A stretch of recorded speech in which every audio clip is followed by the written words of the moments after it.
నిమిషం కూడా కాకముందే ఇక్కడ ప్రమాణం స్వీకారం చేస్తున్నాడు, అక్కడ బారికెట్లు తొలగినాయి. ప్రజలకు పట్టించుకోకుండా ప్రజల్ని దోసుకోవడమే ఎజెండాగా పెట్టుకొని సొంత ఆస్తుల్ని, సొంత ఫామ్ హౌజుల్ని, పెట్రోల్ బంకులో పనిచేసే కేటీఆర్ కూడా సొంత ఫామ్ హౌస్ని తయారు చేసుకున్నటువంటి వ్యక్తి ఇవాళ కాంగ్రెస్ ఇచ్చిన హామీలు 420 హామీలు అంటున్నాడు. నేనేమన్నా మీకు ఏమైనా సిగ్గుచరం అనిపిస్తలేదా? ఏమైనా సిగ్గుపడాలే కదా. మనం మాట్లాడేది ప్రజలు వింటారు, మనం చెప్పేది ప్రజలు వింటారు, మనల్ని ఏమనుకుంటారు.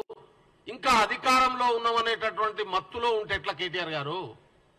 నేను అందుకనే చెప్తా ఉన్నాను, కాంగ్రెస్ పార్టీ ఇచ్చినటువంటి అన్ని హామీలను కాంగ్రెస్ పార్టీ అమలు చేస్తుంది. నంబర్ 1, మీ లెక్క దళితుడిని ముఖ్యమంత్రి చేస్తా అని చెప్పి ముఖ్యమంత్రి కుర్చీ తీసుకునే టైం రాగానే మీరే వచ్చి కేసీఆర్ గారు వచ్చి కుర్చీలో కూర్చోదు. మా పార్టీ ప్రజలకు వాగ్దానం చేసిందంటే చేస్తుంది. 48 గంటలు గడవక ముందే బస్సులలో మహిళలు ఇలా ప్రయాణం చేస్తా ఉన్నారు. 1 కాదు 2 కాదు, 6 కోట్ల దాదాపు 6 కోట్ల మంది 6.5 కోట్ల మంది మహిళలు ఇప్పటికే ఫ్రీగా ప్రయాణం చేసినటువంటి పరిస్థితి. మీరు చేసిరా మీ ముఖాలకు ఎప్పుడన్నా? ప్రభుత్వ యంత్రాంగం గ్రామ కార్యదర్శి నుంచి చీఫ్ సెక్రటరీ దాకా ఇవాళ అందరూ పనిలో ఉన్నారు. మీ ప్రభుత్వంలో ఎప్పుడైనా ప్రభుత్వ అధికారులు పనిలో ఉండగా చూసిరా మీరు? కలెక్టర్లు ఎప్పుడు పనిచేయగలరా చూసిరా మీరు? ఇవాళ అధికారులు గ్రామాలకు పోయి ప్రజల దగ్గర దరఖాస్తులు తీసుకోగా చూసిరా మీరు ఎవరైనా? కేటీఆర్ ఎందుకు చేయించలేకపోయినావా? పెద్ద పొగరాటం మాటలు మాట్లాడుతున్నావు, నువ్వు మంత్రి ఉన్నావు కదా. నీ మున్సిపల్ అధికారులు ఈ హైదరాబాద్ సిటీలో ఎక్కడైనా పనిచేయగా చూపించినావు ఆ రోజు? కానీ వాళ్ళు పనిచేస్తూ ఉన్నారు. ఎందుకంటే మేము సిస్టమ్గా రన్ చేయాలనే మా ముఖ్యమంత్రి గారి ఆలోచన మేరకు పని జరుగుతున్నటువంటి పరిస్థితి. రాజ్యాంగంలో ఎవరికి ఏ అధికారాలు ఉన్నాయో ఆ అధికారాలను వాళ్ళకి అప్పచెప్పాలనేటటువంటి నిర్ణయం ప్రకారం ముఖ్యమంత్రి గారు పోతున్నారు కాబట్టి ఇలా పని జరుగుతున్నటువంటి పరిస్థితి ఉంది. 2 హామీలు అమలైనాయి, మిగతా హామీలు అమలు చేస్తావు. నువ్వేందా ఎగ్గుతో పట్టుకొని వచ్చింది చేతగా పోని నువ్వు మొత్తం అప్రపా చేసినావు. కాళేశ్వరం కుంగిపోతే సమాధానం చెప్పకుండా ఇది చిన్న సమస్యను మాట్లాడినవి నువ్వు. 1 కాదు 2 కాదు, 1,00,000 కోట్ల అప్పు చేసేసిర్రు. 1,00,000 ఎకరాలకు నీళ్ళు అని సాతగాని సౌటాలు మీరు ఎందుకు మాట్లాడుతున్నారు? మీరు నాకు అర్థం కాక అడుగుతున్నా. ప్రజలు అసహించుకుంటారు, ఇంకోసారి అట్లా మాట్లాడితే మీద ఉంచుతారు, ఉంచే పరిస్థితి వస్తుంది. 9 ఏళ్లు దోసుకున్నటువంటి వాళ్ళు మాట్లాడే నైతిక అర్హత ఈ రాష్ట్రంలో లేదు. పార్లమెంట్ ఎన్నికల్లో కొట్లాడతావు నువ్వు. 9 సంవత్సరాలు ఏం కొట్లాడిరు మీ ఎంపీలు? పార్లమెంటుకు పోయి ఏం మాట్లాడారు? ఒక్కడన్నా ఒక్క పనన్నా విభజన చట్టంలో కాంగ్రెస్ ఇచ్చిన ఒక్క హామీనన్నా చట్టాన్ని అమలు చేసుకోవడం చేతగాలే. నీ ప్రభుత్వానికి కాలే, నీ ఎంపీలకు కాలే. ఇక నువ్వు పోయి కొట్టాడేదే ఉంది. తెలంగాణలో బీఆర్ఎస్ పార్టీ ఒక ఇర్రిలవెంట్ పార్టీగా మారిపోయింది. ఇవాళ ఉన్న పునాదులు కూడా ఎగిరిపోయే పరిస్థితి వచ్చేసింది. దాంతో భయపడిపోయి అది కట్టి పెట్టుకోవడం కోసం రకరకాల మాట్లాడుతున్నటువంటి పరిస్థితి కనబడతా ఉంది. అందుకనే కేటీఆర్ నోరు దగ్గర పెట్టుకో. పిచ్చి పిచ్చి మాటలు మాట్లాడితే ఖచ్చితంగా సమాధానం చెప్పాల్సినటువంటి పరిస్థితి ఉంది.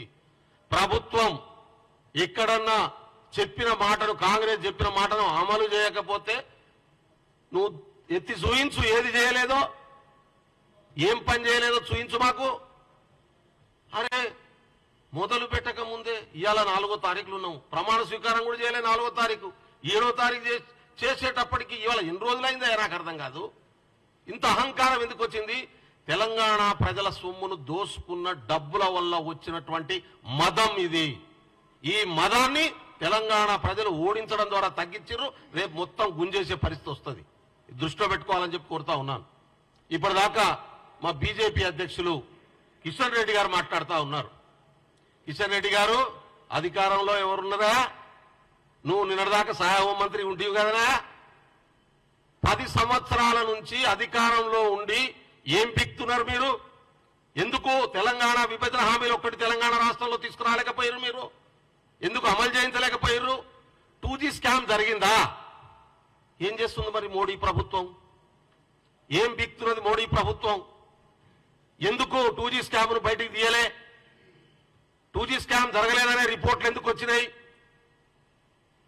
ఎందుకు వచ్చినటువంటి పరిస్థితి ఉన్నది? బొగ్గు స్కామ్ జరిగిందా? 10 సంవత్సరాల నుంచి గడ్డి బిక్తున్నావా నువ్వు?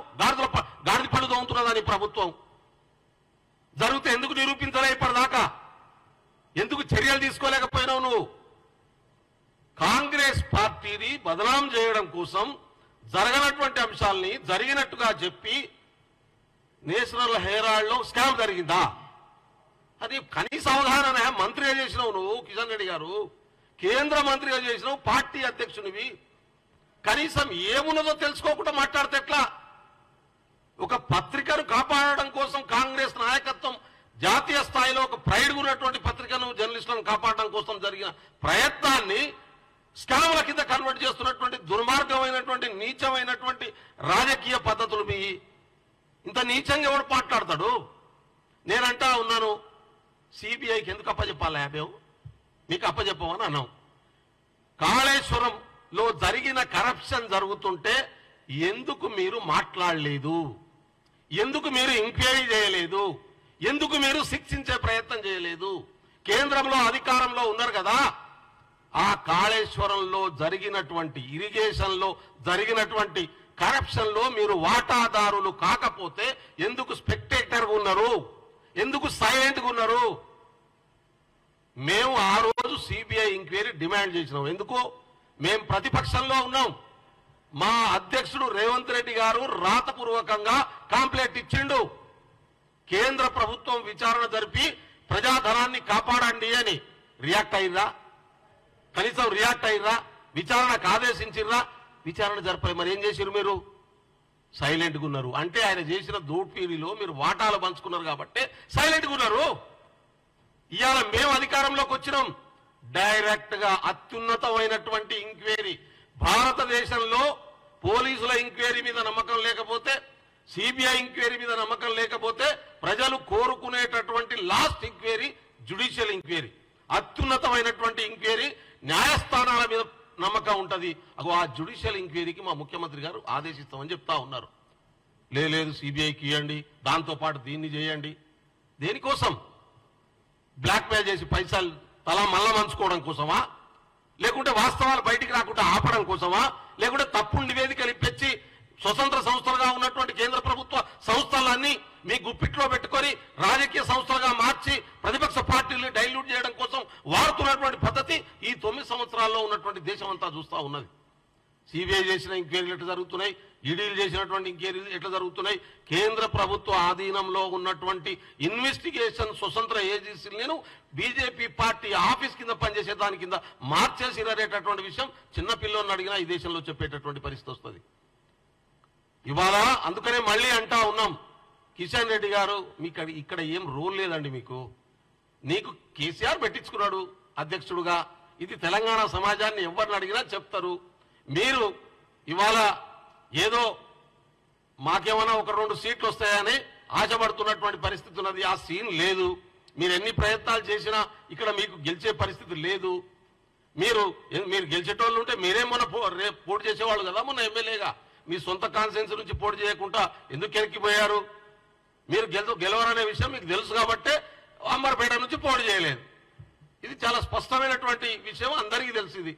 కాబట్టి అందుకనే అంటున్నాను, పార్లమెంట్ ఎన్నికల్లో 10 సంవత్సరాలుగా ఫెయిల్ అయిన ప్రభుత్వం ఎక్కడైనా ఉందంటే భారతదేశంలో ఈ 75 సంవత్సరాల్లో మోడీ గారు ఒక ఫెయిల్యూర్ ప్రధానమంత్రి. మోడీ గారు ఆయన మాట్లాడుతూ ఉన్నాడు, మోడీ గారు చాలా గొప్పవాడని అంట. అత్యధికంగా భారతదేశంలో పేదోళ్ళు తయారు కావడానికి మోడీ విధానాలు కారణం. 1 కాదు 2 కాదు. కేసీఆర్ గారు చేసినటువంటి అప్పులు ఎక్కడున్నాయో మనకు తెలుసు. 1,30,00,000 కోట్ల అప్పులు చేసిండు కదా ఈ దేశంలో ప్రధానమంత్రి మోడీ. ఆయన వచ్చినాక ప్రధాని అయినాక ఎటు తీసుకుపోయారు? కాంగ్రెస్ అధికారంలోకి ఉన్నప్పుడు 110 రూపాయలకు డాలరు క్రూడ్ ఆయిల్ ధర ఉంటే మేము 70 రూపాయలకు పెట్రోల్ ఇచ్చినాం, 59 రూపాయలకు డీజిల్ ఇచ్చినాం. ఇవాళ 69 రూపాయలు క్రూడ్ ఆయిల్ ధర ఉన్నది ప్రపంచ మార్కెట్లో. ఎందుకు ఇస్తున్నా మీరు? 110 రూపాయలు పెట్రోలు, 100 రూపాయలు డీజిలా? ఇది దోపిడీ కాదా?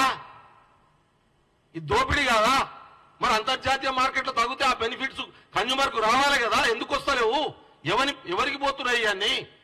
ఎటు పోతున్నాయి? మీరే అన్నారు కదా $5 ట్రిలియన్ ఎకానమీని తయారు చేస్తామని. ఎందుకు గాలే? 2002 వరకు ఈ దేశంలో అందరికి ఇండ్లు ఇస్తామని ఎందుకు గాలే? 2003 వరకు ఈ దేశంలో అసలు మంచినీళ్ల సమస్యను తీరుస్తామని ఎందుకు తీర్చలే? ప్రతి రైతు ఆదాయాన్ని 2022 వరకే డబుల్ చేస్తామన్నారు కదా. ఎందుకు డబ్బులు కాలే రైతుల ఆదాయం? ఎందుకు వేల మంది లక్షల మంది రైతులు ఆత్మహత్యలు చేసుకుంటున్నారు? 25 లక్షల కోట్లు ఇవాళ భారీ పెట్టుబడిదారులకు మీరు మాఫీ చేస్తారు, వాళ్ళని విదేశాలకు పంపిస్తారు, మోడీ గారి మీటింగ్లకు వచ్చి కూర్చుంటారు, మెహుల్ భాయ్ అని మోడీ గారు సంబోధిస్తారు. అంత ప్రేమలు ఈ దోపిడి దొంగలతో మీకున్నటువంటి దోస్తు. రాహుల్ గాంధీ గారు పార్లమెంటు సాక్షిగా అడిగిండు కదా, 20,000 కోట్ల రూపాయలు కంపెనీలో అదానికి ఎక్కడి నుంచి ఎవరు పెట్టిర్రు అనే ప్రశ్న. ఎందుకు సమాధానం చెప్పలే? పోనీ దాని మీద ఎంక్వైరీ చేసిర్రా? దోపిడీ దొంగలకు, కేంద్రంలో బడా దోపిడీ దొంగలకు కేర్ ఆఫ్ అడ్రస్ ఇవాళ మోడీ గారు, వాళ్ళ ప్రొటెక్టరే మోడీ గారు, బీజేపీ ప్రభుత్వం. ఇది దేశానికి అర్థమవుతున్నటువంటి పరిస్థితి ఉంది. అందుకనే చెప్తా ఉన్నాం, బీజేపీ పార్టీకి తెలంగాణలో ఏ రూలు లేదు, మీకు ఒక్క సీటు కూడా రాదు, మీరెంత అరిచినా వచ్చేదేం లేదు. రేవంత్ రెడ్డి గారు మిమ్మల్ని అవమానం చేస్తూ మాట్లాడిండ్రా? ఎక్కడ మాట్లాడిండన్నా? ఏడ మాట్లాడిండు రేవంత్ రెడ్డి గారు? ఆయన మేము ప్రభుత్వంలో ఉన్నాం, జ్యుడిషియల్ ఎంక్వైరీ చేస్తామని చెప్పిండు. జ్యుడిషియల్ ఎంక్వైరీ ఎందుకు వద్దనుకుంటారా మీరు? జ్యుడిషియల్ ఎంక్వైరీ చెప్పండి నాకు. కాళేశ్వరంలో జరిగిన అవినీతి మీద, ఇరిగేషన్ లో జరిగినటువంటి అవినీతి మీద, వివిధ శాఖల్లో జరుగుతున్నటువంటి అవినీతి మీద ఇవాళ ఒక్కొక్కటి బయటికి తీసుకొస్తా ఉంటే ఎందుకు టీఆర్ఎస్ జంకడంలో ఒక అర్థం ఉన్నది. టీఆర్ఎస్ పార్టీ భయపడడంలో అర్థం ఉంది. బీఆర్ఎస్ పార్టీ ఎందుకంటే వాళ్ళు పాలించారు, వాళ్ళు దోసుకున్నారు కాబట్టి. బీజేపీ ఎందుకు భయపడుతుంది? బీజేపీకి ఏం సంబంధం మీకు పొత్తు లేకుంటే? సందర్భాన్ని బట్టి ప్రత్యక్ష పొత్తులు, పరోక్ష పొత్తులు, ప్రత్యక్ష సహకారాలు, పరోక్ష సహకారాలు. 9.5 సంవత్సరాలుగా 10 సంవత్సరాలుగా భారతదేశం చూస్తుంది, తెలంగాణ చూస్తుంది. సందర్భాన్ని బట్టి, అవసరాన్ని బట్టి ఒకళ్ళొకరు ఎట్లా ప్రొటెక్ట్ చేసుకుంటారు, ఒకళ్ళొకరు ఎట్లా దోసుకుంటారు, ఎట్లా దాచుకుంటారు, ఎట్లా కాపాడుకుంటారు. ఒక దిక్కు బీజేపీ, మధ్యన టీఆర్ఎస్, ఇటువైపు ఎంఐఎం. మీరు అలాయి బలాయి పెట్టుకొని తిరుగుతున్నటువంటి విషయం సమాజంలో తెలంగాణ ప్రజలందరికీ అర్థమైంది. ఇంకా బొంకకుండి, ఇంకా బొంకుతే నమ్మే పరిస్థితిలో లేరు. పాత్రికేయ మిత్రులందరికీ నమస్కారం. ఈ రాష్ట్రంలోని సర్వోన్నత 420 అయినటువంటి కేటీఆర్ గారు మరి నిన్న కాంగ్రెస్ పార్టీకి సంబంధించినటువంటి హామీలను కూడా ఇట్లా చేతి గుర్తు పెట్టి దాని మీద ఒక 420 అనేటటువంటి దాని ఒక ఇమేజ్ డ్రా చేపించి మరి అందరికీ కూడా పుస్తకాలు లేకపోతే పీడిఎఫ్లలో ప్రజలకు పంపించేటటువంటి ప్రయత్నం చేసిండు. మనందరికీ తెలుసు, పచ్చకామర్లోనికి లోకమంతా పచ్చనే కనిపిస్తుంది అని. 420 వాళ్ళకి కాంగ్రెస్ హామీలు కూడా 420గానే కనిపిస్తాయి కదా. అవి హామీలు ప్రజలకి మాటిచ్చి తప్పినటువంటివా? కాదు. పోనీ మీ లెక్క 10 సంవత్సరాల నుంచి పొంకరాలు తప్ప, ప్రజల్ని పక్కదారి పట్టించుడు తప్ప, మోసం చేసుడు తప్ప ఏ రోజన్నా ప్రజలకు ఏదైనా మేలు చేసినటువంటి పాపన పోయినటువంటి పరిస్థితి లేదు. కానీ 20% నుంచి 50% దాకా దోసుక తినేటటువంటి మీకు అన్ని 420 లెక్కనే కనిపిస్తాయి. ప్రతి దాంట్లో కమిషన్ లేనిది ఆఖరికి పసిపిల్లల యొక్క పాఠశాలల్లో చదువుకునేటటువంటి మధ్యాహ్నం భోజనం నోటికాడి బుక్కను కూడా దోసుక తిన్నటువంటి 420 కాదు మీరు. ఈరోజు కాంగ్రెస్ పార్టీ అధికారంలోకి వచ్చి ప్రజల పక్షాన నిలబడి ప్రజాపాలన చేస్తుంటే క్షేత్రస్థాయిలకు పోయి అధికారం నిలబెట్టిపించి వారి యొక్క సమస్యల పరిష్కారానికి పూనుకుంటే మరి దొంగలకు మాత్రమే జీర్ణించుకోలేనటువంటి పరిస్థితి వస్తుంది. ప్రజలందరూ స్వాగతిస్తున్నటువంటి అంశాలని కేవలం ఎవరు దీన్ని జీర్ణించుకోలేరు అని అంటే దొంగలు మాత్రమే దీన్ని జీర్ణించుకోలేరు. మేము చెప్తున్నాం, నీళ్ల దగ్గరికి నుంచి మొదలు పెట్టుకుంటే, కరెంటు దగ్గరికి నుంచి మొదలు పెట్టుకుంటే, విద్య అయినా, వైద్యమైనా, ఉపాధి అయినా, ఉద్యోగాలైనా 10 సంవత్సరాల నుంచి 10 కొక్కుల లెక్క పీక తిని ఏ ఒక్క మంచి పని కూడా చేయకుండా ఈరోజు ప్రజలకి నరకం అంటే ఏంటిదో చూపించినందుకే కదా జీర్ణించుకోలేక ప్రజలు మిమ్మల్ని తరిమేసిర్రు. జీర్ణించుకోండి మీ యొక్క పరిపాలన ప్రజలు కదా, అందుకనే కదా తరిమేసిండ్రు. నెల రోజులు కూడా కాలే ఇంకా. కానీ అప్పుడే కేసీఆర్ గారు ముఖ్యమంత్రి లేకపోతే జీర్ణించుకోలేకపోతురట. ఎవరు జీర్ణించుకోడు అని అంటే నీ చుట్టుముట్టు ఉండేటటువంటి నీ 420 గాలు మాత్రమే. కాంగ్రెస్ పార్టీకించి మా యొక్క విధి విధానాలు ప్రజల గురించి, ప్రజల కోసం మేము ఆఖరికి ప్రగతి భవన్ అని మీ దగ్గర ఉంటున్నటువంటిది ప్రజాభవన్ చేసే దగ్గరికి మొదలు పెట్టుకుంటే గిగ్ వర్కర్ల దాకా మేము ఇస్తున్నటువంటి 5 లక్షల రూపాయలకు సంబంధించిన ఇన్సూరెన్స్ దాకా ఎవరెవరి దగ్గరికి అయితే పోయి సామాన్యంగా బాధ్యత ఉంటున్నటువంటి ప్రతిపక్షాలు ఏం చేస్తాయి? ప్రభుత్వం నుంచి వస్తున్నటువంటి పథకాలను స్వాగతించుకుంటా దాని లోపల ఏదైనా లోపాలు గిట్ట ఉంటే దాన్ని అడ్రస్ చేసేటటువంటి కార్యక్రమం చేస్తారు. అది ప్రజాస్వామ్యానికి మంచిగా ఉంటుంది. కానీ సంక్షేమాలు ప్రజలకు తీసుకొని పోతే కాళ్ళలో కట్టలు పెట్టేటటువంటి మీలాంటి 420 గాళ్ళు ఉల్టా పుస్తకాలు ప్రింట్ చేయించి కాంగ్రెస్ పార్టీని అంటే పోయినసారి మిమ్మల్ని పదవులకించి పక్కకి జరిపారు. ఈసారి మీ పార్టీనే మరి రాజకీయంలోకించి పక్కకి జరుపుతారు. తస్మాత్ జాగ్రత్త. ఎందుకంటే మీరు చేస్తున్నటువంటి పనులు ఇంకెన్ని సంవత్సరాలు ప్రజల్ని మభ్యపెట్టేటటువంటి ప్రయత్నాలు చేస్తారు. కుటుంబం అంతా కలిసి దోచుకున్నటువంటి పరిస్థితి అందరు చూసిందే కదా. ఆఖరికి ప్రజల పేరు మీద 1-2 ఇది బాగా నోట్ చేసుకోండి. ప్రజల పేరు మీద ప్రజలు పోయే 1-2 పేర్ల మీద కూడా జిహెచ్ఎంసీల మొబైల్ టాయిలెట్లు అని చెప్పి దోసుకుతిన్నటువంటి దొంగలు మీరు కాంగ్రెస్ పార్టీని సంక్షేమాలు ఈరోజు మేము ప్రారంభించి ప్రజలలోకి పోతుంటే తట్టుకోలేక జీర్ణించుకోలేక కాంగ్రెస్ పార్టీని అనేటటువంటి దుస్థితికి దిగజారిపోయినరా. మీ బతుకులకు ఏదైనా ఒకటి సామరస్యంగా లేకపోతే ప్రజలకు అర్థమయ్యేటట్టు ప్రజల కోసం ప్రజల గురించి పాటుపడేటట్టు ఏ ఒక అంశానన్నా ఎత్తుతున్నటువంటి పరిస్థితి ఉందా? మీరు చేయలేదు. మేము చేస్తున్నటువంటి వాళ్ళని చేయనీయకుండా కాళ్ళలో కట్టెలు పెడతారు. దయచేసి మీ బుద్ధి మార్చుకోండి. మీరు బుద్ధి మార్చుకోకపోతే మీ మనుగడకే కష్టమవుతుంది. ఇది ప్రజాస్వామ్యంలో మేము అధికారంలోకి వచ్చిన తర్వాత మీ లెక్కనే గిట్టి ఉంటే మాట్లాడేటటువంటి స్వేచ్ఛా స్వాతంత్రాలు కూడా ఉండకపోవు. నాయకులు అనేటటువంటిది పెద్ద పుడింగి లెక్క వీళ్ళు నియోజకవర్గాలు గతంలో మంత్రులు లెక్క ఉండిపోతే ప్రతిపక్ష నాయకులను అరెస్టులు చేసి పోలీస్ స్టేషన్లలో నిర్బంధం చేసినటువంటి అప్రజాస్వామ్యమైనటువంటి పరిపాలన మనం చూడలేదా? ఇట్లాంటివన్నీ మీరు బంద్ చేసుకోకపోతే మీరు ఎన్నికల కంటే ముంగటి ఇవే స్టంట్లు ప్లే చేసిర్రు, సర్కస్ ఆడిరు. ఎన్ని రకాలుగా ఆడిపించాలో ప్రజలకు ఎన్ని రకాల కలర్ సినిమా చూపెట్టాలో చూపెట్టిండ్రు. ప్రజలు వాటిని విశ్వసించకనే కాంగ్రెస్ పార్టీకి పట్టం కట్టి ఆ యొక్క నమ్మకాన్ని మా మీద పెట్టిరు. ఎన్ని కష్టాలలో ఉన్నా ఆర్థిక పరిస్థితిని మీరు కుదేలు చేసినా ఈరోజు రాష్ట్రంలో పరిపాలన విభాగాన్ని మొత్తం ఎట్లా పడతట్లా చిన్నాభిన్నం చేసినా ఒకదాని తర్వాత ఒకటి మళ్ళీ ఇటుక పేర్చినట్టు పేర్చుకుంటా వచ్చి ప్రజాస్వామ్యాన్ని సంక్షేమాన్ని ఇంకో పక్క అభివృద్ధిని కాపాడేటటువంటి ప్రయత్నం ఈరోజు కాంగ్రెస్ పార్టీ చేస్తుంది. ప్రజలు మొత్తం దాన్ని స్వాగతిస్తున్నారు. కానీ కడుపునొచ్చి మాట్లాడేటువంటి మాటలు మీరు ఇట్లనే కంటిన్యూ చేస్తే ప్రజలే బుద్ధి చెప్తారని నేను చెప్పి తెలియజేసుకుంటూ మీరు కానీ మీ నాయకులు కానీ first of all Congress party హామీల గురించి మాట్లాడేదానికంటే ముందు కాంగ్రెస్ పార్టీ హామీల గురించి జీవోలు కావాలనేటటువంటి దానికంటే ముందు మీరు అప్పనంగా పంది కొక్కులు లెక్క ప్రజాస్వామ్యం అనే పేరు చెప్పి పరిపాలనలో దోసుకతిన్నటువంటి ఆస్తుల చిట్టా కూడా చెప్పాలి. ఇక వీళ్ళకి ఏమైనా తోడు దొంగల లెక్క ఆ రాష్ట్రం బొంగని ఇక కేంద్రం నుంచి డిఫెన్స్ లింక్ కూడా దిగుతాడు. అక్కడ పైకెంచి వస్తారు, వచ్చేసేసి వాళ్ళని అనకంటే ముంగంటే వీళ్ళు మళ్ళీ వచ్చి మాట్లాడతారు. ఎందుకంటే ఇది మొత్తం మీద ఏంటంటే డిస్ట్రాక్ట్ కావాలి కాబట్టి. నేను ఎక్కువ సమయం ఏం తీసుకోను. కానీ కేంద్ర మంత్రి హోదాలో ఉన్నటువంటి కిషన్ రెడ్డి గారికి సూటిగా నావి రెండే ప్రశ్నలు ఇస్తా.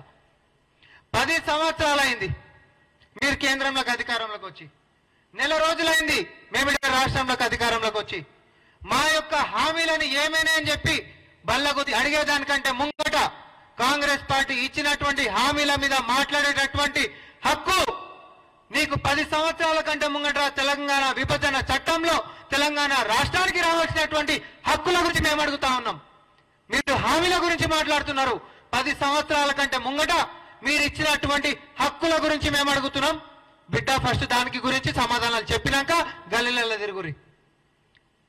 స్క్రీన్లలో పెట్టి మరి దేవాలయాల్లో రాముల వారికి సంబంధించినటువంటి అయోధ్య గురించి మీరు ఏం పెట్టినా మేము స్వాగతిస్తాం. ఒక కాడ గుడి కడుతున్నారంటే. కానీ తెలంగాణలో మరి భద్రాచలంలో ఉంటున్నటువంటి రాముడు కాదా? ఆడ పురాణాలు లేవా? ఆడ చరిత్ర లేదా? 10 సంవత్సరాల సంది రాముల వారి ఆస్తులు అంటే ఆయన భూములను కూడా కనీసం ఆయనకు దక్కకుండా చేసినటువంటి దుర్మార్గులు మీరు. ఈరోజు అయోధ్యలో కడుతున్నటువంటి గుడికి సంబంధించినటువంటి రాజకీయాలు ఈరోజు పార్లమెంట్ స్థానాల్లో అక్షంతలు అనేటటువంటి పేరుతోటి ఇక్కడికి వస్తున్న దానికంటే ముందు భద్రాచలంలో ఉంటున్నటువంటి రాముల వారికి జరిగినటువంటి అన్యాయం గురించి కూడా మీరు ప్రస్తావన చేయడం కాదు. మీరు చెప్పినాకనే ఈ రోజు ప్రజల ముందుకు మొఖాలు చూపెట్టాలి.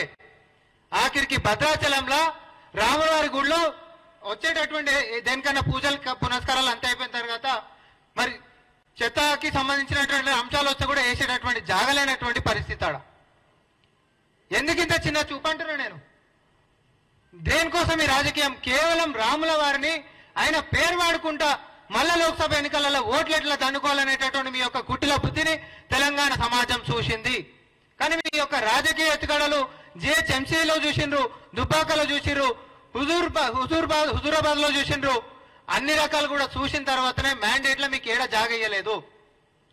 లోక్సభలో మీరు ముఖాలు చూపించేదానికంటే ముందు 10 సంవత్సరాల కంటే ముంగట విభజన చట్టంలో ఇచ్చినటువంటి హక్కుల గురించి చేసిన తర్వాత రావాలి. అయితే మరి మా యొక్క ముఖ్యమంత్రి గారిని కిషన్ రెడ్డి గారు ప్రశ్నించేదానికంటే ముంగట రెండో ప్రశ్నకు నేను వస్తున్నా.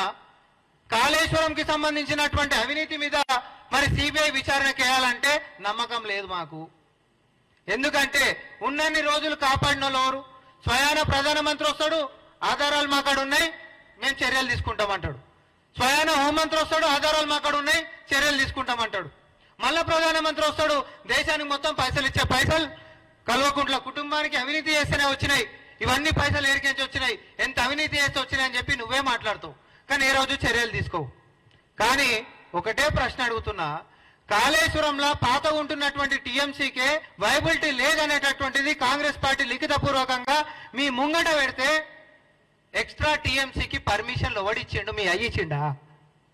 ఎక్స్ట్రా టీఎంసీకి పర్మిషన్లు ఓడిచ్చిండు. అప్పటికే ముందుకే నీళ్లు వస్తలేవు, తెలంగాణకు అన్యాయమైంది, వనరులు మొత్తం మోసపోతున్నాము, తెలంగాణ జాతి రోడ్డు మీద పడబోతుంది, రానున్నటువంటి 20 సంవత్సరాలు అప్పులకు పోతామని చెప్పి కాంగ్రెస్ పార్టీ పదే చెప్పింది. అయినా కూడా ఎక్స్ట్రా టీఎంసీకి ఏ చెకింగ్ లేకుండా నువ్వు పర్మిషన్లు ఓడిచ్చిండు. మీరు జోగి రాసుకొని తెలంగాణకి బూడిద రాల్పించారు. అప్పనంగా ఉంటున్నటువంటి ఆస్తులను మొత్తం కొల్లగొట్టింది మీరు కదా. మీరు ఈ రోజు వచ్చి కాంగ్రెస్ పార్టీని విమర్శించే నైతిక హక్కు. కాంగ్రెస్ ప్రభుత్వం ఏమో ఇటుకే పేర్చి ప్రభుత్వ రంగ సంస్థల్ని కడితే దొంగల లెక్క అమ్ముకుంటా వ్యాపారం చేయాల్సినటువంటి అవసరం మనకేముంది, ప్రైవేట్ చేద్దామని చెప్పి అప్పనంగా అప్పచెప్పుకుంటా సుమారు 1,16,00,000 కోట్ల అప్పు 10 సంవత్సరాల్లో చేసి ఒక్క కొలువు వెళ్ళినటువంటి మీ బతుకులు, ఒక హక్కుని నెరవేర్చాలన్నటువంటి మీ యొక్క పరిపాలన, తెలంగాణలోకి వచ్చి తెలంగాణలో సుపరిపాలన కోసం పాటుపడుతున్నటువంటి కాంగ్రెస్ పార్టీని విమర్శించేటటువంటి నైతిక హక్కు మీకు లేదు. ముందు బీఆర్ఎస్ పార్టీలో ఉండి అన్యాయము అవినీతి ఆధారాలు ఉన్నప్పటికీ కూడా చర్యలు తీసుకోలేదు. ఆధారాలు ఈ రోజు కూడా మీ కాడనే ఉన్నాయి. అధికారంలో కూడా కేంద్రంలో మీరెవరు? ఫస్ట్ వాళ్ళ మీద చర్యలు తీసుకున్న తర్వాత మీరు మిగతాది మాట్లాడారు, మేము కూడా జవాబులు చెప్తాం. కానీ కాంగ్రెస్ పార్టీ సంక్షేమాలని ప్రజల్లోకి తీసుకొని పోతున్నటువంటి దాన్ని అడ్డుకట్ట వేస్తే ప్రజలే తిరగబడతారు, ప్రజలే చూసుకుంటారు. ధర్మం పేరు మీద రాజకీయాన్ని ముడిపెట్టి ప్రజల్ని పక్కదారి పట్టించేటటువంటి ప్రయత్నాలని తెలంగాణ జాతి ఒప్పుకోదు. సంక్షేమమే, అభివృద్ధి, ధర్మమే, దేవుడే. చాలా స్పష్టంగా ఉన్నారు ప్రజలు. మీరు పరిపాలనలో చేసిందేమన్నా ఉంటే చెప్పి గల్లీలకు రావాలి, లేకపోతే మా వల్ల కాదు అనేటటువంటి సంగతి మేమే చెప్తాం గల్లీలకు పోయి. మీరు ఎల్ఈడి స్క్రీన్లు అన్నారుగా, మేము కూడా అదే ఎల్ఈడి స్క్రీన్లతోటి మీ యొక్క దుకాణం మీద కూడా మేము బయటికి తీసుకొని వస్తాం. ధన్యవాదాలు.